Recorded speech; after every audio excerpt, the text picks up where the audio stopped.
Olá pessoal, aqui é o Sentinela e hoje nós vamos falar sobre como Satanás está enganando a instituição. No mundo espiritual não existe vácuo de poder. Se Deus sai, automaticamente Satanás entra. E se Satanás sai, Deus entra. Isso acontece por causa da grande lei do livre-arbítrio, aonde Deus permite, pela resistência da pessoa ao Espírito Santo, que Satanás ocupe o lugar que a pessoa deu a ele por sua própria vontade. Na história de Saul, vemos isso bem claro. Quando Saul resiste à influência do Espírito Santo constantemente, o Senhor se arrepende de ter feito ele rei de Israel e assim pede para Samuel ungir Davi rei. Nesse momento, a Bíblia diz que o Espírito Santo sai de Saul e entra em Davi. Como vemos em 1 Samuel 16, 13, versículo 13 e 14. Acompanhe comigo aí na sua Bíblia. 1 Samuel 16, versículo 13 diz: Então Samuel pegou o chifre de azeite e o ungiu no meio dos seus irmãos. E o Espírito do Senhor veio sobre Davi, daquele dia em diante. Então Samuel se levantou e foi para Ramá. Versículo 14. Porém, o Espírito do Senhor retirou-se de Samuel, ou melhor, de Saul, e um espírito maligno da parte do Senhor o atormentou. Muito interessante isso. Espírito maligno da parte do Senhor o atormentou. Vamos ver isso aqui. Aqui a gente percebe algo muito interessante. Como é possível um espírito maligno vir da parte do Senhor? Como isso é possível? Deus não tem um espírito maligno. Ele não faz o mal. O que isso significa então?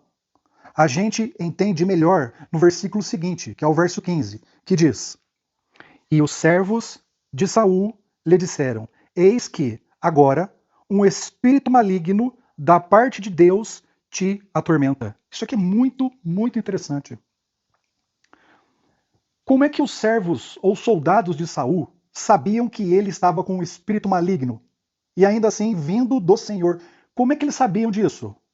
De onde eles tiraram essa ideia? Eles poderiam ter falado que ele estava estressado, nervoso, que não estava tendo um bom dia, uma boa semana. Por que eles logo culparam justamente Deus por ter supostamente enviado um espírito maligno a Saul? Por que isso? A resposta a gente vê em 1 Samuel, capítulo 15, versículo 22 a 30. Vamos ali ver. 1 Samuel 15, 22 a 30. Vamos lá, acompanhe comigo na sua Bíblia. E Samuel disse: Tem o Senhor um deleite maior das ofertas queimadas e sacrifícios do que na obediência à voz do Senhor? Eis que o obedecer é melhor do que o sacrificar. Presta atenção, obedecer, melhor do que sacrificar. E o sujeitar-se do que a gordura dos carneiros. Pois a rebelião é como o pecado da feitiçaria, e a teimosia é como a iniquidade e idolatria. Presta muita atenção. Como rejeitaste a palavra do Senhor, ele também rejeitou a ti como rei. E Saul disse a Samuel: Pequei, pois transgredi o mandamento do Senhor e as tuas palavras, porque temi o povo e obedeci a sua voz. Agora, portanto, rogo-te que perdoes o meu pecado e voltes novamente comigo, para que eu possa adorar o Senhor. E Samuel disse a Saul: Não retornarei contigo, pois rejeitaste a palavra do Senhor, e o Senhor te rejeitou como rei sobre Israel. E quando Samuel se virou para ir embora, ele se agarrou à borda do seu manto, o qual se rasgou. E Samuel lhe disse: Nesse dia o Senhor rasgou de ti o reino de Israel e o deu a um vizinho teu, que é melhor do que tu. E ademais, a força de Israel não mentirá, nem se arrependerá, pois ele não é homem para que se arrependa. Então ele disse: Eu pequei. Contudo, honra-me, honra-me. Agora, rogo-te diante dos anciãos do meu povo e diante de Israel, volta novamente comigo para que eu possa adorar o Senhor teu Deus. Eu nem vou entrar agora no mérito desse detalhe aqui de honra-me, rogo-te diante dos anciãos do meu povo. Nem vou, porque senão vai ficar muito longo esse áudio. Mas é muito interessante o que um rebelde tem de valor. Quais são os valores de um rebelde? Ele queria a honra dos homens, enquanto Davi queria a honra de Deus. Mas vamos seguindo aqui. Até o 30, e agora do 34 ao 35. Olha que interessante isso aqui. Então Samuel foi para Ramá, e Saul subiu para sua casa, para Gibeá de Saul. Versículo 35. E Samuel não veio mais ver Saul até o dia da sua morte. Todavia, Samuel fez luto por Saul, e o Senhor se arrependeu de ter feito Saul rei sobre Israel. Vemos aqui que Saul recebeu a notícia que ele era um rebelde. Nesse capítulo, esses versículos que a gente leu aqui. Ele percebeu que ele é um rebelde e que tinha perdido o seu reino para um outro que obedeceria à vontade de Deus. E essa mensagem não foi ouvida só por Saul, mas por todos os seus servos e soldados. A partir desse momento, Saul nunca mais viu Samuel. E também nunca mais teve paz, porque ele sabia que o Senhor tinha retirado o seu reino e tinha dado a uma outra pessoa. Você entendeu por que Saul e seus servos falam que o espírito maligno vindo do Senhor lhe atormentava? Não era porque tinha vindo realmente do Senhor, mas porque a causa do seu tormento era o Senhor. Era porque Saul não queria fazer a vontade de Deus. E mesmo assim queria, de toda a forma, manter o seu reino, o seu reinado. Ele queria fazer a sua própria vontade, continuar pecando, se rebelando e, ao mesmo tempo, receber a aprovação de Deus ou ser salvo. Você está entendendo o que Deus está nos mostrando aqui? Quando Saul resiste ao Espírito Santo, de tal maneira que não tem mais como ser influenciado a fazer o que é certo, e assim um espírito ruim, enviado supostamente de Deus, começa a o atormentar. Esse espírito, basicamente, é a consciência de Saul, que não consegue mais se acalmar. Não tem mais a influência e não tem mais o consolo que só o Espírito Santo pode nos dar. Ele é o grande consolador, você lembra disso? Consolador, guarda essa palavra. A Bíblia mostra que Saul gostava de fazer a sua própria vontade e não a vontade de Deus. E continuamente procurava se justificar, não admitindo que errou, ou quando encurralado, até admitia, mas não mudava seu comportamento. E por isso não era um arrependimento verdadeiro. Era firme em seu erro, tinha um coração arrogante e se recusava a ser moldado e influenciado pelo Senhor. Até que um dia o Espírito Santo encontrou tamanha resistência nele que saiu dele e entrou em Davi. Essa resistência, a palavra de Deus chama de pecado contra o Espírito Santo, que é algo imperdoável. Pois quando bloqueamos o Espírito Santo de nos mostrar o que é certo ou errado, começamos a ser influenciados por Satanás, que é um doente mental. E por isso vai influenciando a pessoa a se afundar cada dia mais e mais em suas escolhas maldosas e doentes. Agora, preste bem atenção nessa parte que é a mais importante. No fim da sua vida, o tormento de Saul foi tão grande, mas tão grande, que ele foi buscar consolo, isso mesmo, consolo em uma feiticeira. Por isso, acabou recebendo uma mensagem diretamente da boca de Satanás, mostrando que, se não somos consolados pelo Espírito Santo de Deus, se relativizamos a palavra de Deus, se queremos fazer a nossa vontade ao invés da vontade de Deus, seremos consolados diretamente por Satanás. Amigo, vemos isso acontecer todos os dias, em todas as denominações religiosas, principalmente dentro dos templos do Israel moderno.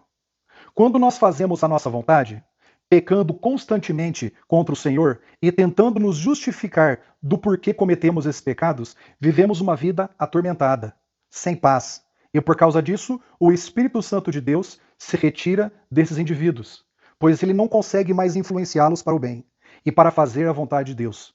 Por causa desse tormento constante em suas consciências e a falta do consolo que só o Espírito Santo pode nos dar, esses rebeldes buscam o consolo uns dos outros, como verdadeiros grupos de apoio dos rebeldes obstinados, que não querem mudar, que amam o pecado, mas não querem perder o seu reino, assim como Saul, não querem perder a sua salvação. Assim, eles buscam o consolo um do outro, porque o grande Consolador se retirou deles. Entendeu como isso é muito, mas muito atual? E assim, por causa desse grupo rebelde, nascem as abominações que conhecemos, como pregações de que vamos pecar até o final e que precisamos ficar em paz sabendo disso. E assim, hoje, pastores do Israel moderno são usados como médiuns, assim como a feiticeira que falou com Saul E o próprio Satanás fala com o grupo dos rebeldes obstinados através desses supostos pastores, os consolando diretamente dentro dos templos, para se sentirem confortados com essa mentira de que pecaremos até o fim e seremos salvos. Quando você ouvir uma pessoa, sendo ele pastor ou membro, mesmo ele sendo famoso, ou se ele estiver na mais alta posição do sinédrio, se ele falar que todos irão pecar até o fim e Jesus vai perdoar, entenda que quem está falando não é uma pessoa, mas sim o próprio Satanás, usando aquela pessoa como médium. E estamos vendo isso acontecer todos os dias hoje nos templos. A grande maioria dos membros do Israel moderno, incluindo os pastores, que falam coisas desse tipo, não somente já pecaram contra o Espírito Santo, mas também possuem pecados escondidos e acariciados e por isso desistiram de melhorar. E agora estão recebendo o consolo de outro espírito, o do inimigo de Deus, e buscando a companhia e o consolo de outros rebeldes que são como eles. Estão sendo unidos na mentira, o joio sendo ajuntado para o fogo. Que o trigo de Deus veja os erros cometidos por esse grupo dos rebeldes obstinados. E se distanciem deles. Não toqueis nada imundo. Esses rebeldes são a grande maioria e estão muito bem posicionados. Eles são pastores, presidentes, anciãos, líderes, isso mesmo, líderes de música, de família, de desbravadores, líderes de jovens e assim por diante. Eles lhe cumprimentam com um feliz sábado, sentam ao seu lado para supostamente adorar o Deus da Bíblia, mas em seus corações adoram a Baal, o amam o pecado, fingem que pedem perdão e que se arrependem, mas seus corações estão longe do Senhor. Suas orações não são ouvidas, a rebelião não permite.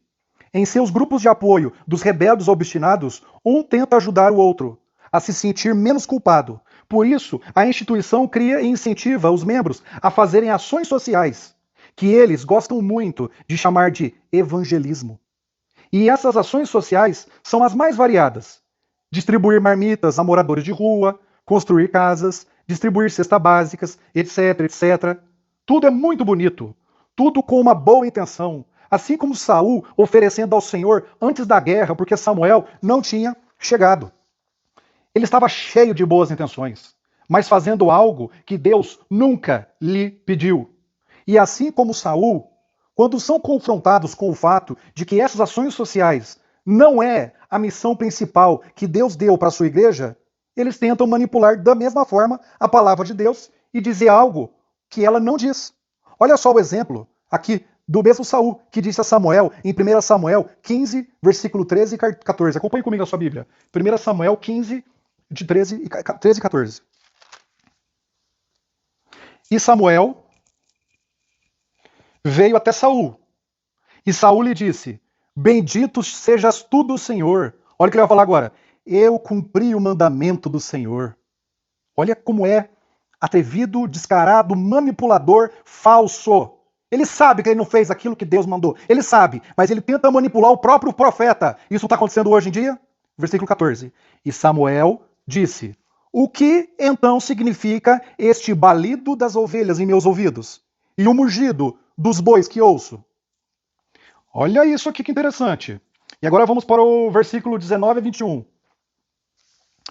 Versículo 19. Por que então não obedeceste à voz do Senhor, mas voaste sobre o despojo e fizeste o mal à vista do Senhor? E Saul disse a Samuel: Sim, eu obedeci à voz do Senhor. Ô, meu amigo, tem como ser mais obstinado na rebelião do que esse homem? Ele sabia o que ele tinha que fazer. Por 2 vezes, ele chega na cara do profeta, na cara de Deus, e fala assim: não, eu fiz exatamente aquilo que você me mandou. Exatamente, 2 vezes ele fala isso. Olha que absurdo. De novo, versículo 20. E Saul disse a Samuel: sim, obedeci à voz do Senhor, e segui pelo caminho que o Senhor me enviou, e trouxe Agag, o rei de Amaleque, e destruí por completo os amalequitas. Porém, o povo tomou do despojo das ovelhas e bois, o principal das coisas que deveriam ter sido destruídas por completo. Para sacrificar ao Senhor teu Deus em Gilgal. Veja que interessante isso aqui. Ele não somente ele fala que ele cumpriu aquilo que Deus pediu, como ainda dá uma desculpinha do porquê que ele supostamente descumpriu algo que talvez não tinha cumprido. Ele já coloca ali uma tentativa de se proteger de uma de uma chamada de atenção de Deus. Ele fala, não, mas olha, o que eu fiz? Eu peguei então as ovelhas, os melhores das ovelhas, para oferecer ao Senhor teu Deus. Você entendeu a minha boa intenção? Mas não é bonitinho esse Saul? Não é lindo? Olha que interessante. Percebeu? Veja como ele, encurralado, começa a manipular a palavra de Deus. Deus diz para ele destruir completamente os amalequitas. Mas, como ele queria fazer a sua própria vontade, Saul faz um malabarismo teológico. Algo muito comum entre os pastores e membros rebeldes hoje em dia. Tentando conciliar a sua própria vontade aos seus vícios e paixões corruptas com a palavra de Deus. Misturando, adaptando, manipulando e se aproveitando de seu poder, da sua posição e da ignorância das pessoas. Eles fazem as pessoas errarem e ensinam o que é mal. Amigo, fazer o bem ao próximo não é evangelismo. É uma obrigação de todo filho de Deus. A pessoa achar que vai permanecer pecando, mas porque distribui marmita e cesta básica para os necessitados, ou porque faz massagem em idólatras, em peregrinação, e isso tudo vai salvar eles no final? Se eles estão achando isso como uma troca de favores com Deus, ele está terrivelmente perdido nessa ilusão desesperada. Muitas pessoas estão sendo consoladas por Satanás e seus agentes pastores, achando que suas boas obras servirão como uma moeda de troca para com Deus no final. Veja esse texto do Espírito e Profecia, que está em manuscrito 1A de 1890. Ele diz o seguinte: muitos que professam servir a Deus estão na mesma posição que Saul, revestidos de projetos ambiciosos, cheios de orgulho, em se exibir com vestes de justiça fingida. Fazem da causa do Senhor uma capa para esconder a deformidade da injustiça, mas tornam o pecado 10 vezes mais grave. Fecha aspas. Sim, meu amigo, Satanás é um consolador também, mas ele consola lhe bajulando nos seus pecados. Ele lhe abraça e lhe diz: ô, meu amigo, eu lhe entendo. Fique tranquilo, tudo vai dar certo. Pode continuar pecando, Jesus perdoa. Nada irá acontecer. Pode continuar comendo aquilo que você gosta.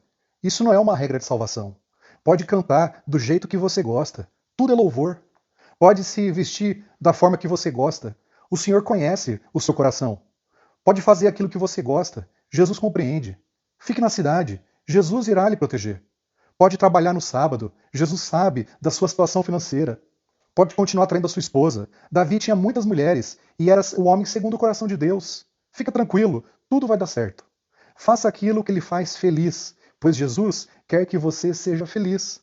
Sim, ele fala baixinho, próximo ao seu ouvido, e leva multidões ao inferno junto com ele, principalmente pastores. Amigo, pastores e membros estão sendo consolados por Satanás hoje, recebendo a luz que vem do diabo, uma falsa esperança que a grande maioria está se agarrando, e por isso serão destruídos no final, e em breve. Veja esse texto de Primeiros Escritos, página 56. Olha que formidável isso aqui. Abre aspas. Voltei-me para ver o grupo que estava ainda curvado perante o trono. Eles não sabiam que Jesus o havia deixado. Presta atenção nisso aqui.